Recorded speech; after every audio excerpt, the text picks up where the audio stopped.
Alright, so in the last part we went over how to use the cinematic camera, and in this video I'm going to be showing you how to use the cinematic camera rail. So first thing, of course, that we're going to need to do is create one. So let's go up to the Create tab here, down to Cinematic tab, and we're going to grab the camera rig rail. So let's just drag this in here, and let's just position this right underneath our camera here.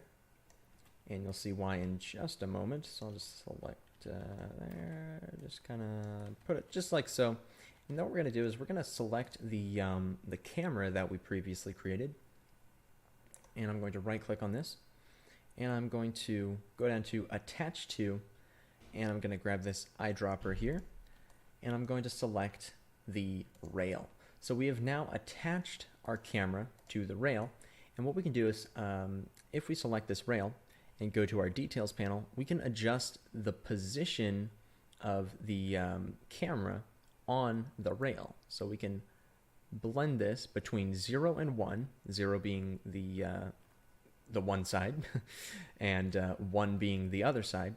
And when we go into sequencer later on to animate our camera shots, what we can do is we can create a rail, put a camera on it, and then animate between these 2 points.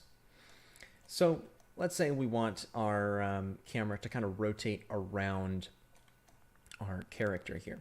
What we can do is we can grab this spline point, because that's essentially what this is here on the rail, and we can move this around, see? And if we hold down Alt and then left click while moving this, it'll duplicate this, or not, rather than duplicating, it'll add another spline point. And so then what we can do is we can actually rotate the spline point to adjust the kind of the curve of this. And we can adjust all of these to just get a nice smooth curve here. Just like so. And then what we can do is we can adjust the current position on rail value here, and we can see it moving all along this rail. And it's actually basically as simple as that. There are a couple things that I do want to mention about this tool though. So you will notice that when we move along the rail, the camera is actually staying in the exact same rotation, which can be useful depending on what you're trying to do. But in some cases, you may want the camera to follow the rotation of the rail. So what we can do is we can say lock orientation to rail, and now when we move along, you're going to see the camera actually stays pointed in the direction that the rail is pointing it. And so depending on what kind of scene you're working on, this might be useful, this might not be useful. What I often do if I'm trying to rotate around a character like I am here, is what I might do is I might actually uncheck this box and then rather go to the cinematic camera and adjust the look at tracking settings like we talked about in the last video, and then I could just select the character here, third person character, and then enable look at tracking. Also, you can see here it's looking down at the feet, since that's where technically where the center point is.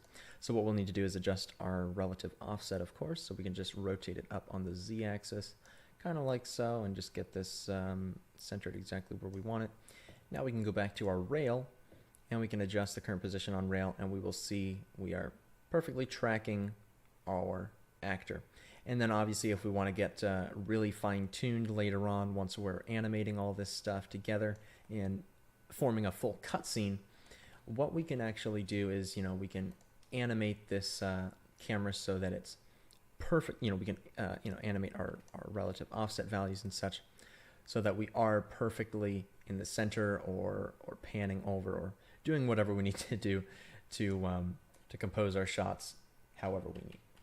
But yeah, so that is almost it for the camera rail. There's a few other things that we can adjust here. For example, we can disable our rail visualization and the preview mesh scale if you want, if you like.